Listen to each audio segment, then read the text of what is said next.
మళ్ళీ చెప్తున్నాను చూడండి. క్రైస్తవ విశ్వాస జీవిత పోరాటంలో నువ్వు నమ్మకంగా, నాణ్యంగా, నీతిగా, నిజాయితీగా శరీరాన్ని గెలిచి, ఆ టెంప్టేషన్ని గెలిచి, ఆ శోధనని జయించి నిలబడితే అదృష్టం నిన్ను వరిస్తుంది. బాగా గుర్తుపెట్టుకోండి. అంతేగాని ఆ శోధనని జయించిన తర్వాత అది అక్కడితోనే పోద్దని అనుకోకండి. ఎప్పుడైతే ఒక విశ్వాసి శరీరాన్ని గెలిచి నిలబడగలుగుతాడో ఆ సందర్భంలో జరిగినటువంటి పోరాటానికి సంబంధించిన ప్రతిఫలాన్ని కూడా దేవుడు ఖచ్చితంగా అనుగ్రహిస్తాడు. ఒకవేళ ఓడిపోయావు అనుకో, దానివల్ల వచ్చే పర్యవసానం కూడా నీకు అనుభవింపజేస్తాడు. బెస్ట్ ఎగ్జాంపుల్, అవ్వ చెయ్యకూడదు, తినకూడదు, ముట్టకూడదు అన్నాడు దేవుడు. కానీ సాతానుగాడు సర్పరూపంలో వచ్చి టెంప్ట్ చేశాడు, శోధించాడు. శరీరం తినాలి అనిపించింది, చూపుకి రమ్యమైనదిగాను అన్నాడా?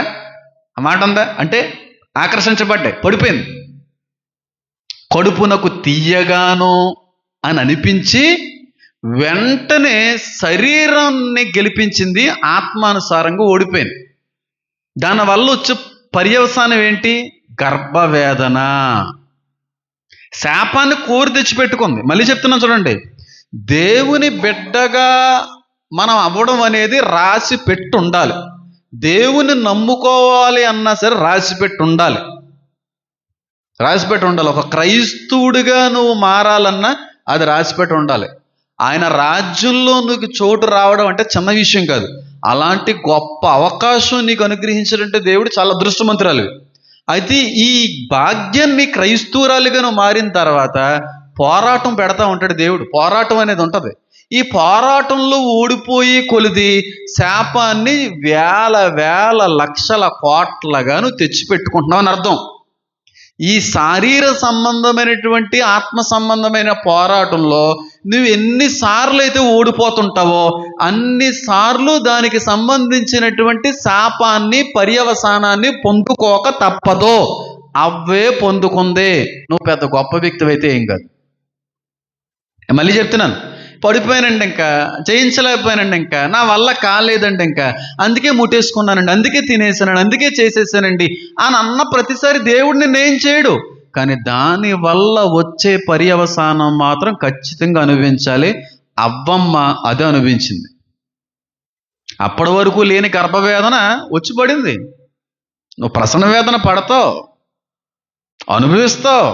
ఎందుకంటే ఆత్మని నెగ్గించలేకపోయింది, శరీరాన్ని నిలబెట్టింది. శరీరం కోసమే బతికింది ఆ వ్యక్తి. ఇది మొట్టమొదటిది. రెండవది కానీ మనం చూస్తే యేసుక్రీస్తు ప్రభువారు కూడా శోధించబడ్డాడు. టెంప్టేషన్స్ అనేవి ఆయనకి కూడా వచ్చి ఉంటాయి. ఎందుకంటే ఆయన కూడా రక్త మాంసాలే ఉన్నాయి. ఆయన కూడా మనలాంటి తిండే తిన్నాడు, చేప తిన్నాడు, అన్ని చపాతీలు తిన్నాడు, అన్ని తినేసి వచ్చాడు ఆయన. కాబట్టి ఆయన కూడా మనిషే. కాబట్టి మనిషికి మామూలుగా వచ్చేటువంటి శ్రమ కంటే కూడా ఎక్కువ శ్రమ ఏమి కూడా రానమన్నాడు. కాబట్టి మనిషి పొందుకునే శోధన, టెంప్టేషన్లు అన్నీ యేసుక్రీస్తు ప్రభు వారు పొందుకున్నారా లేదా? 40 రోజులు ఉపవాసం చేసి వచ్చిన తర్వాత ఊరుకున్నాడా? వాడు ఏమన్నా ఊరుకున్నాడా? ఎక్కడ ఊరుకోలేదు. అవ్వని ఎలాగైతే పడగొట్టాడో సేమ్ అదే విధంగా చెప్పండి, ఆహారాన్ని చూపించాడు. ఇదిగో ఆ రాళ్ళు రొట్టిగా చేసుకొని తినలేవు నువ్వు. అక్కడ అవ్వ ఓడిపోయింది, శాపాన్ని తెచ్చిపెట్టుకుంది. కానీ ఇక్కడ క్రీస్తు ఓడిపోలేదు. గమనించండి మీరు. సేమ్ టెంప్టేషన్, సేమ్ శోధన, సేమ్ పోరాటం అనేది కనబడుతుంది. అవ్వ జీవితంలో ఎలాంటి పోరాటం అయితే ఒక సమయంలో కనబడిందో సేమ్ పోరాటం యేసు క్రీస్తు ప్రభు వారి జీవితంలో కూడా ఎదురయ్యింది. అయితే అవ్వగారు ఓడిపోయినట్టుగా ఇక్కడ యేసయ్య ఓడిపోలేదు, జయించాడు. జయించలేదా? నేత్రాసన జయించాడు, శరీరాసన జయించాడు, మూడవదిగా జీవపడంబాన్ని కూడా ఆయన జయించాడు. ఎక్కడ జయించాడు చెప్తాను చూడండి. 3వ అధ్యాయం మత్తయి సువార్త ఒకసారి తీయండి.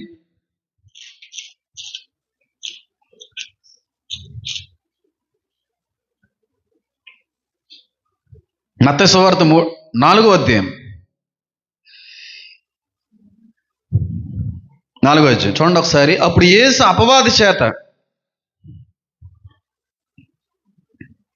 సాతాను చేత శోధింపబడ్డకు ఆత్మ వలన అరణ్యముకు కొనిపోబడెను. 40 దినములు 40 రాత్రులు ఉపవాసం ఉండిన పిమ్మట ఆయన ఆకలి కొనగా 40 రోజులు ఉపవాసం ఉన్న తర్వాత ఎక్కడ కొట్టాడు? దేని మీద కొట్టాడు? ఆకలి మీద కొట్టాడు. ఆలోచించేయండి. కొనగా ఆ సాధకుడు ఆయన యొద్దకు వచ్చి, నీవు దేవుని కుమారుడివైతే ఈ రాళ్ళు రొట్టెలగినట్లు ఆజ్ఞాపించమనను. అందుకైన మనుష్యుడు రొట్టె వల్ల మాత్రమే కాదు కానీ దేవుని నోట నుండి వచ్చి ప్రతి మాట వలన జీవించునున్న అని వ్రాయబడి ఉన్నది కదా అని. అంటే ఇక్కడ దేన్ని గెలిచాడు ఆయన? దేని గెలిచాడు? చూడండి.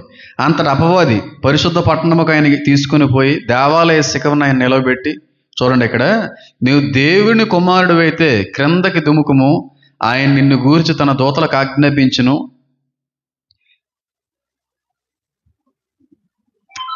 నీ పాద ఎప్పుడైనా రాతికి తగలకుండా వారు నేను చేతులతో ఎత్తుకుందరని రాయబడి ఉన్నదని ఆయనతో చెప్పారు. ఇక్కడ కూడా సేమ్ టెంప్టేషన్.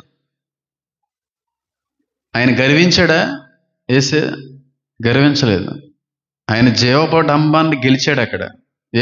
ఆయన దేవుని కుమారుడు కదా. ఆయన చెబితే 72,000 మంది దేవదూతలు రావడానికి సిద్ధంగా ఉన్నాయి అనేటువంటి మాటని పలికింది ఆయన కాదా? ఆయన అంటే దేవదూతలు రావా? ఎందుకు రావో? నాకు అంత సీన్ ఉంది, పిలిస్తే వచ్చి వాలిపోతాయి. గర్వానికి పడలేదు అక్కడ ఆయన. మొట్టమొదటిగానేమో శరీరాశను జయించేశాడు, ఆకలి శరీరాశ. రెండవదిగానేమో జీవకుడంబాన్ని ఉపయోగించాడు, దానిలో కూడా ఆయన ఓడిపోలేదు. మూడవదిగా సాతాను ఏమి చేశాడంటే నేత్రాశ పెట్టాడు. ఇంచుమించుగా ఎవరన్నా పడిపోతారు, అవ్వగారు పడిపోయినట్టుగా. చూడండి, దావీదు పడిపోయాడు, చాలా మంది పడిపోయారు అలాగే. చూడండి 9వ వచనం 7వ వచనం అని వ్రాయబడి ఉన్నదని ఆయనతో చెప్పిన, ప్రభువైన నీ దేవుని నువ్వు శోధింపవలదని మరి ఒక చోట వ్రాయబడి ఉన్నదని వానితో చెప్పాను. మరలా అపవాది మిగులు ఎత్తైన ఒక కొండ మీదకి ఆయన్ని తోడుకుని పోయి, ఏసై నడిచికెళ్ళినట్లేదండి, ఏసైని తీసుకుపోయాడు. వాడికి అంత పవర్ ఉంటుంది మనిషి మీద, వాడికి అంత పవర్ ఉంటుంది. అంటే ఏసై కంటే గొప్పవాడని కదా దాని అర్థం. ఎలాంటి మనిషినైనా పడగొట్టగలిగే శక్తి సాతానుకు ఉంది. చూడండి ఇక్కడ. అందుకే దేవుడు కూడా ఏమని అంటాడంటే యోబు విషయంలో సాతానుతో, నువ్వు ఏదన్నా చేయి, ఆ వ్యక్తి శరీరం జోలికి మాత్రం వెళ్ళకు, ఆ వ్యక్తి ప్రాణం జోలికి మాత్రం వెళ్ళకు. అంటే వెళ్ళగలడనా వెళ్ళాడనా సాతాను? వెళ్ళగలడు. అని చాలా చిన్నచూపు చూస్తూ ఉంటారండి. చూడండి, పై కొండ మీదకి తీసుకెళ్ళిపోయి, చూడండి, ఎత్తైన కొండ మీదకి ఆయన తోడుకొని పోయి ఈ లోక రాజ్యములన్నిటినీ వాటి మహిమను ఆయన చూపి, నువ్వు సాగిలిపడి నాకు నమస్కారం చేసిన ఎడల వీటన్నిటినీ నీకు ఇచ్చేదని ఆయనతో చెప్పగా, చూడండి వాడి స్ట్రాటజీ చూడండి, వాడి టాక్టిక్స్ చూడండి. చాలా ఎత్తైన కొండ మీదకి తీసుకెళ్ళిపోతారు యేసయ్యని. అంత ఎత్తైనటువంటి కొండ మీదకి తీసుకెళ్ళి సాతాను యేసయ్యకి చూపించేది ఏంటో తెలుసా? చెప్పండి. ప్రపంచాన్ని చూపిస్తున్నాడు. అంత ఎత్తైన కొండ మీదకి తీసుకుని వెళ్ళి యేసయ్యకి ఏమి రుచి చూపిస్తున్నాడో తెలుసా? నువ్వు కనబడేటువంటి భూలోకం అంతా ఉందో చూడు, నీ కనబడే ప్రపంచం అంతా ఉందో చూడు, నీ కనబడే లోకం అంతా ఉందో చూడు, ఆ లోకం మీద రాజుగా నిన్ను చేస్తాను. నువ్వేం చేయాలి తెలుసా? నా ముందు సాగిలిపడు, నువ్వు మోకాళ్ళే. నువ్వు జస్ట్ నా ముందు మోకాళ్ళు వేస్తే ఈ భూమికి నేను రాజుని చేస్తాను అన్నాడు. ఈ లోకానికి నేను అధిపతిని చేస్తాను అన్నాడు. ఈ ప్రపంచం అంతటికీ కూడా నేను నాయకుడిగా నిలబెడతాను అన్నాడు. ఏం చేస్తే? నువ్వు జస్ట్ నా ముందు మోకాళ్ళు వేస్తే చాలు. సాతాను చాలా మందిని ఆడి ముందు మోకాళ్ళు వేయించాడు, లొంగ తీసుకున్నాడు. యేసయ్య ప్రాణం పెట్టకుండానే లోకం మీద రాజుగా నియమిస్తానంటున్నాడు సాతాను. ప్రాణం పెట్టక్కర్లేదు, సిలువ మోయక్కర్లేదు, రక్తం చిందించక్కర్లేదు, ఏ బలిపు పోటు పొడిపించుకోక్కర్లేదు, ఉమ్ములు వేయించుకోక్కర్లేదు, కొరడాలతో దెబ్బలు తినక్కర్లేదు. ఇవేమీ లేకుండానే ఇది ఇచ్చేస్తానన్నాడు. కానీ తండ్రి ఏమన్నాడు తెలుసా? ఇవన్నీ అనుభవిస్తే రాజులకు రాజుగా నిన్ను చేస్తాననేమో తండ్రి అంటున్నాడు. కానీ సాతాను ఏమన్నాడు తెలుసా? అవన్నీ ఎందుకయ్యా? రాజులకి రాజుగా ఇప్పుడే చేస్తాను నేను, అవన్నీ పడ్డం అవసరం లేదు, ఇప్పుడు నా ముందు మోకల్లే అని అంటే ఏ మనిషి అయినా సరే ఏమనుకుంటాడు? ఎవడు ప్రాణం పోగొట్టుకుంటాడో, ఎవడు దెబ్బలు తింటాడో, ఎవడు ఉమ్మేయించుకుంటాడో, ఎవడు ఈ బల్లిపూడితో పొడిపించుకుంటాడో, ఎవడు ఇవన్నీ నష్టాలు, ఈ కష్టాలు, ఇబ్బందులు ఎందుకురా బాబు, వీడి ముందు మోకాళ్ళు ఎత్తి ఎన్ని వచ్చేస్తున్నప్పుడు అంత కష్టం ఎవరు పడతారండి అని అనుకుంటారు. కానీ ఆయన ఏమన్నా తెలుసా, అంతటనే కూడా ఏ కష్టం పడకుండా ఇస్తానంటే కాదని కష్టపడి పొందుకోవడానికి ఇష్టపడ్డాడు ఆయన. ఇక్కడ పోరాటంలో ఆయన గెలిచాడు. తండ్రి లోక పాపముల కోసమే గొర్రె పిల్లగా చచ్చిపోతేనే కానీ రాజులకు రాజుగా సర్వాధికారము కూడా ఇంకా ఎన్నో వాటి మీద అధికారిగా నియమిస్తాననే మాట ఇచ్చినటువంటి ఆ మాట నెరవేరక ముందే నెరవేరుస్తున్నాడు సాతాను. ఏం చేయకుండా నీకు ఇస్తానన్నాడు సాతాను. కానీ యేసు ఏమన్నా తెలుసా, నాకు అది వద్దే వద్దు. అక్కడ పోరాటం జరిగింది. ఈ ఏమీ లేకుండా రాజుగా నిన్ను చేస్తానరా, సర్వలోకమునికి రాజుగా నేను చేస్తానరా, సర్వలోకం చూస్తున్నావు అదంతా నీకు ఇచ్చేస్తానరా అని ఈడంటుంటే దీనికి పడిపోలేదు ఆయన. పర్వాలేదు, మరణమైనా పర్లేదు, వేదనైనా పర్లేదు, నా తండ్రి నాకు ఇవ్వాలి, నాకు అనుగ్రహించాలనుకున్నటువంటిది ఆయన మూలంగానే పొందుకోవాలనుకుంటున్నాను, దాని గల కష్టం ఎంతైనా పర్లేదని చెప్పి అక్కడ టెంప్టేషన్లో ఆయన నెగ్గాడు. ఆయన ఏం అనిపించలేదంటారా మనిషిగా శ్రమదిని? లోకాసు వార్త 22వ అధ్యాయం తీద్దాం చూడండి ఒకసారి. లోకాసు వార్త 22వ అధ్యాయం 22వ అధ్యాయం. గెస్సమనే తోటలో ఆయన పడేటువంటి వేదన, ఈ వేదన లేకుండా చేస్తానన్నాడు సాతాను. ఈ ఏడుపు అవసరం లేదు, శ్రమ అవసరం లేదు, నొప్పి అవసరం లేదు, అంతా నీకు ఇచ్చేస్తానరా అంటే ఈయనేమన్నాడు, అదంతా అనుభవించడానికి నేను రెడీగా ఉన్నాను, నీకు మాత్రం నేను పడను, నీకు నేను పడను. చూడండి గెస్సమనే తోటలో 22వ అధ్యాయం 42వ వచనం. తండ్రి, ఈ గిన్నె నా యొద్ద నుండి తొలగించుటకు నీ చిత్తమైన ఎడల మైతే తొలగించుము, అయినను నా ఇష్టము కాదు, నీ చిత్తమే సిద్ధింపును గాక అని ప్రార్థించను. అప్పుడు పరలోకముడు ఒక దూత ఆయనకు సాగిలిపడి ఆయన బలపరిచెను. ఆయన వేదన పడి మరింత అతురముగా ప్రార్థన చేయగా ఆయన చెమట నేల పొడుచున్న గొప్ప రక్త బిందువుల వలె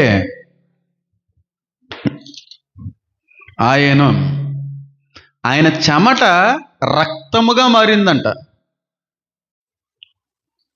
ఆయన చెమట రక్తంగా మారేంతగా వేదన అనిపిస్తున్నాడు గెస్సమనే తోటలైన. ఈ వేదన అవసరం లేదురా, నా ముందు మోకాళ్ళు వేస్తే నీకు అన్ని తప్పిపోతే, రాజే కదా నీకు ఇచ్చేది, అధికారమే కదా నేను ఇస్తాను నీకు అంటే ఈ వేదన అనుభవించడానికి ఇష్టపడ్డాడు ఆయన. అక్కడ పోరాటంలో గెలిచాడు ఆయన.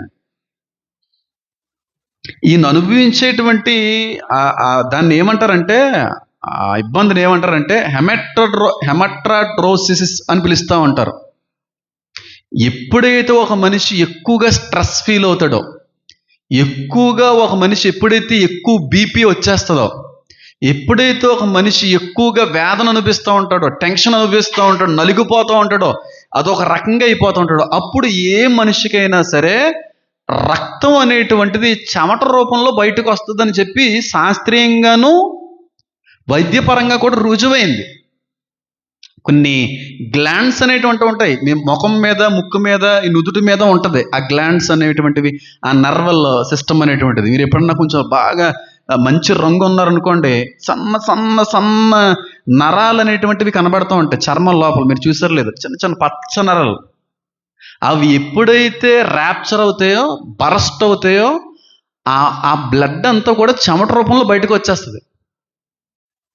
హెమట్రాడ్రోసిస్ అని పిలుస్తూ ఉంటారు ఆ ఇబ్బందిని. ఎక్కువ స్ట్రెస్కి గురవుతే అది జరుగుతుంది.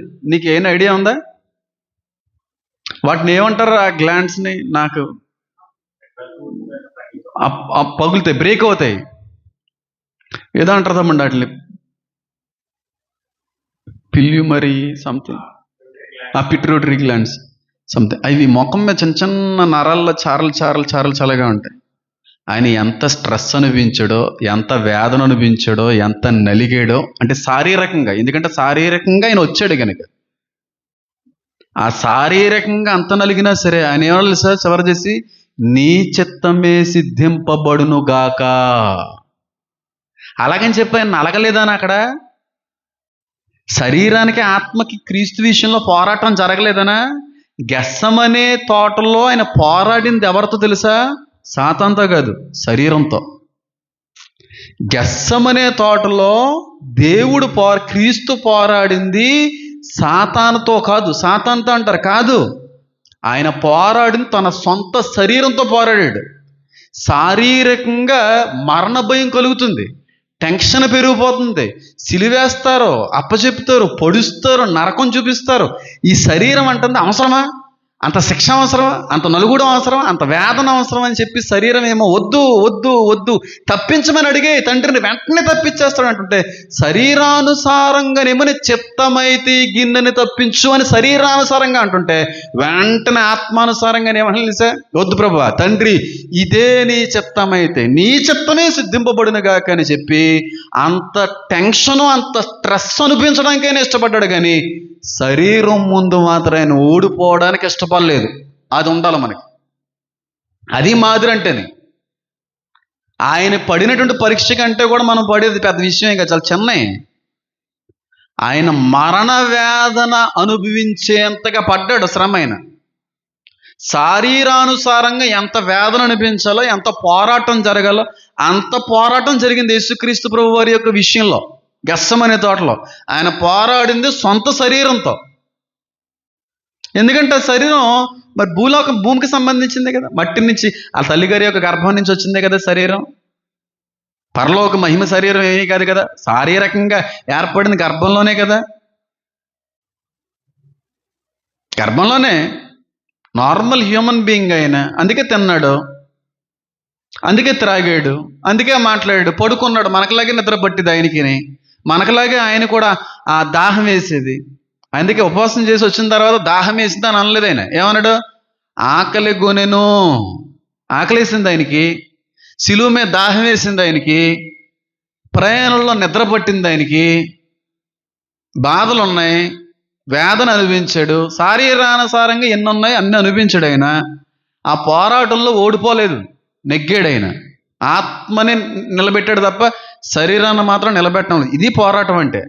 ఈ పోరాటం జరిగిన తర్వాత, ఈ శరీరం బాగా ఇబ్బంది పెట్టిన తర్వాత, ఆత్మని ఆయన నెగ్గించిన తర్వాత, శరీరం మీద ఆయన గెలిచిన తర్వాత, తండ్రి ఆయనకి ఇచ్చిన బహుమానం ఏంటో తెలుసా? చూడండి, ప్రకటన గ్రంథం 11వ అధ్యాయము. టైం అయిపోతుంది త్వరగా.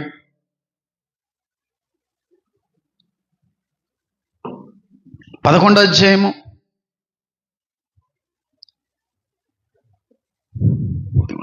15వ వచనం. 7వ దూత బోర ఊదినప్పుడు పరలోకములో గొప్ప శబ్దములు పుట్టెను. ఆ శబ్దములు, ఈ లోకరాజ్యము మన ప్రభు రాజ్యము, ఆయన క్రీస్తు రాజ్యము ఆయన యుగ యుగముల వరకు ఏలుననెను.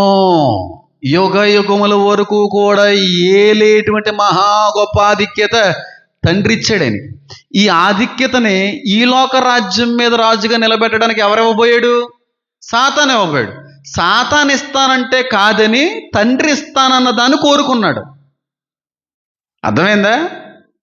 ప్రకటన గ్రంథం 1వ అధ్యాయం 5వ వచనంలో కూడా ఉంటుంది ఆ మాట. చూడండి, అందుకే పెద్ద కాన్సెప్ట్ ఇది. 1వ అధ్యాయం 5వ వచనం. నమ్మకమైన సాక్షియు, నమ్మకమైన వానికి దీవెనలు మెండుగా నమ్మకంగా నిలబడ్డాడు తండ్రి కొరకైన.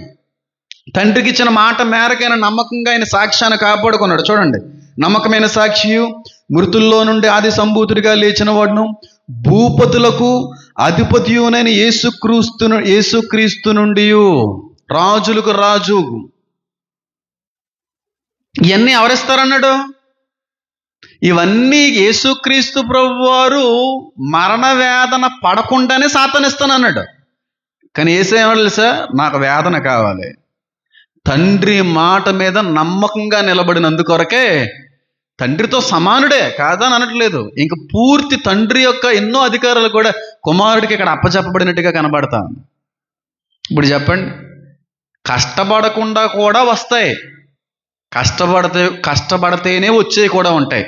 కానీ కష్టపడితే వచ్చే నిలుస్తాయి, కష్టపడకుండా వచ్చే ఒకానొక సమయానికి గాలిలో కలిసిపోతాయి. గుర్తుపెట్టుకోండి, దేవుడిచ్చేదే ఉంటుంది, సాతానిచ్చేదే ఉంటుంది. కానీ చాలామంది సాతానిచ్చే వాటి కొరకే ముందుగా పడిపోతుంటారు. దేవుడిచ్చే దాని వరకు కూడా ఉండలేక, ఎదురు చూడలేక, సాతానుగాడిచ్చే అన్యాయపు వాటికే పడిపోతూ ఉంటారు. వీళ్ళు ఏం కోల్పోతారో తెలుసా? దేవుడిచ్చే అద్వితీయమైన మహాకృపను కోల్పోతారు. అంతటితో వాళ్ళు పరిమితం అయిపోతారు. అంతటితో వాళ్ళు సీన్ అయిపోద్ది. కానీ దేవుడిచ్చే వాటిని పొందుకోకుండా వీడిచ్చే వాటి కొరకు పడిపోయి జీవితంలో ఎంతమంది నష్టపోయిన ఉన్నారో నాకు తెలిసి బోల్డ్ మంది ఉన్నారు. మళ్ళీ చెప్తున్నాను, మాట బాగా గుర్తుపెట్టుకోండి. చివరిగా, దేవుడిచ్చే దానికంటే కూడా ముందుగా సాతాను నీకు ఇవ్వడానికి ఇష్టపడతాడు. దేవుడిచ్చే దానికంటే కూడా ముందుగానే సాతాను కొన్నిటిని నీకు ఇవ్వడానికి ప్రయత్నం చేస్తాడు. నువ్వు అలాంటి ప్రయత్నాల్లో పడిపోయి సాతానిచ్చే వాటికే నువ్వు లోబడిపోతే దేవుడిచ్చే వాటిని నువ్వు కోల్పోతావు. అర్థమవుతుంది నేను చెప్పేది? యేసుక్రీస్తు ప్రభువు వారికి తండ్రి నుండి పొందుకోనేవి శ్రమ కంటే ముందుగానే ఇస్తున్నాడు సాతాను. ఆ ఎత్తైన కొండ మీద లోకం అంతటిని చూసి ఇది నీకు ఇచ్చేస్తున్నాడు. అక్కడ కానీ యేసయ్య పడిపోయి ఉండుంటే యుగయుగాలకి రాజుగా నియమించబడకపోదునేమో. మళ్ళీ చెప్తున్నాను, దేవుడిచ్చే దానికంటే సాతాను కొన్నిటిని మనకివ్వడానికి విశ్వ ప్రయత్నం చేస్తూ ఉంటాడు. అవి ఎలా కనబడుతుందో తెలుసా? అయ్య బాబోయ్, ఇంత గొప్ప అవకాశాన్ని మేమెలా కాదనుకుంటాం, ఇంత గొప్ప ఐశ్వర్యాన్ని మేమెలా వదులుకుంటాం, ఇంత గొప్ప ఆస్తిని చేతులారా ఎలా పాడు చేసుకుంటాం. అమ్మ బాబే, కావాలని కలిసి వచ్చినప్పుడు ఎవరన్నా కాళ్ళదన్నుకుంటారా? కాళ్ళదన్నుకోవాలి. అవి కాళ్ళదన్నుకోకపోతే అసలు సిసలైన దేవుని నుంచి వచ్చే బహుమానాలను పూర్తిగా నువ్వు పోగొట్టుకుంటావు. ఎంతమందికి అర్థమవుతుంది నేను చెప్పేది?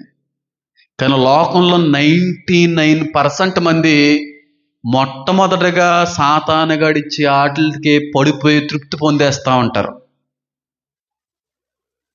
అర్థమైంది నేను చెప్పేది? వేదన పడాలా, సిలువు మొయ్యాలి, ఏం అవసరం లేకుండా మోకాళ్ళు లేవయ్యా, భూమి అంతా రాసి ఇచ్చేస్తాను నీకు అన్నాడు. మొత్తం ఇచ్చి పాడేస్తానా? మొత్తం నాకు వద్దు. అది నా తండ్రికి ఇచ్చిన మాట మీద నేను నిలబడాలి. తండ్రి ఏమి ఇచ్చాడు తెలుసా? శాశ్వతమైనటువంటి. అందుకని వచ్చే ముందు తొడముందు ఏమన్నా తెలుసా ఆయనకి? రాజులకు రాజు, ప్రభువులకు ప్రభువు. 1వ అధ్యాయం 5వ వచనం అక్కడ నెరవేరుతుంది. మత్తయి సువార్త 3వ అధ్యాయంలో సాతానుగాడి చేసిన టెంప్టేషన్ జయించిన క్రీస్తు పొందుకున్న ఆస్తి ఏంటో అక్కడ రాయబడుతుంది. అదే అంటున్నాను, చాలా అద్భుతమైందండి గ్రంథం, బైబిల్ గ్రంథం. దీన్ని చదవడానికి ఇష్టపడాలి, కానీ దానికి తగిన వరాలు ఆయన చిత్తానుసారంగా మనం పొందుకోవాలి. కానీ ఎంత ఆత్మానందం అండి బాబు ఇది.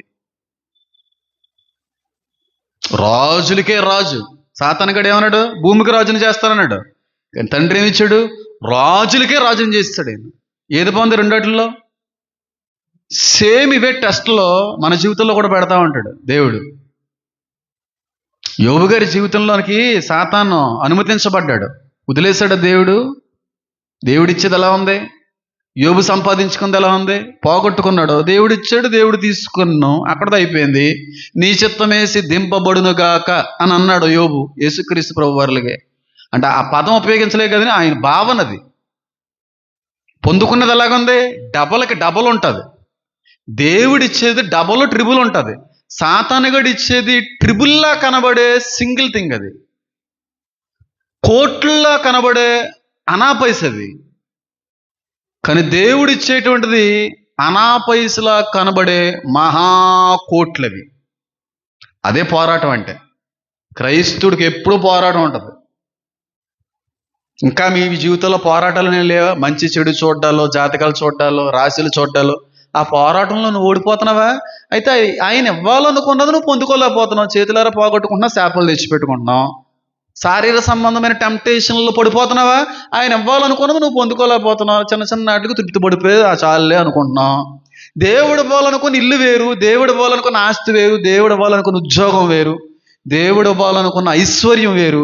కానీ నీకు ఇవే ఈ చాలే మా బతుక్కి, ఎలాగైతే ఏంటి అని అనుకుంటున్నావు. ఎక్కడ పడిపోతున్నావు? అది కోల్పోతున్నావు. పోరాటం తర్వాత అదృష్టం వరిస్తుంది. పోరాటం తర్వాత బ్లెస్సింగ్ అనేది ఉంటుంది. బాగా గుర్తుపెట్టుకోండి. యోసేపు పోరాటం జరిగింది ఆయన జీవితంలో. పోతిఫర్ భార్య వచ్చి హలో పక్కకరా నాకు వద్దు అని పారిపోతే దేవుడు వదిలేశాడా? ఐగుప్తుకి మినిస్టర్ని చేశాడు. పోతిఫర్ భార్యతో పడుకుంటే 4 నిమిషాలు, కాకపోతే 40 నిమిషాలు అక్కడతో సంతృప్తి సుఖం అక్కడతో అనిపించి వదిలేదుడు.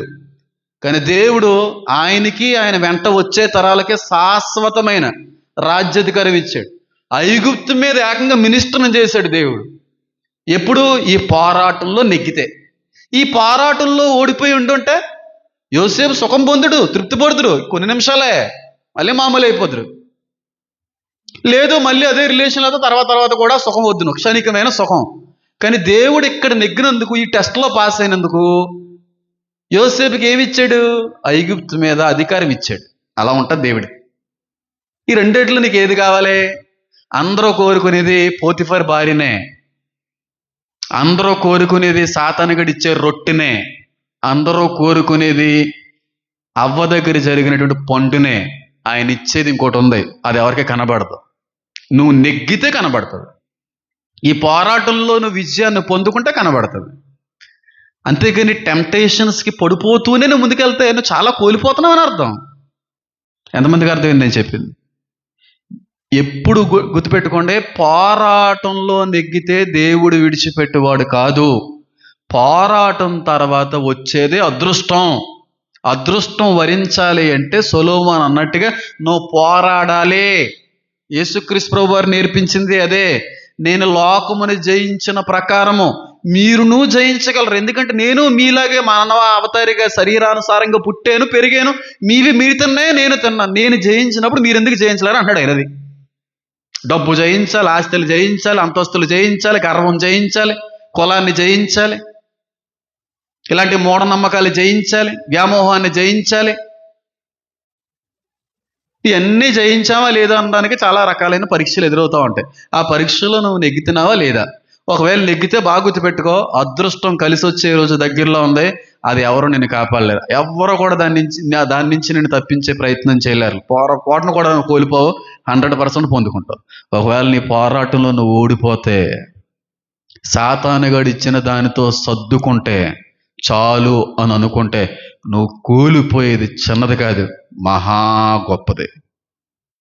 ఇది నేను చెప్పగలను 100%.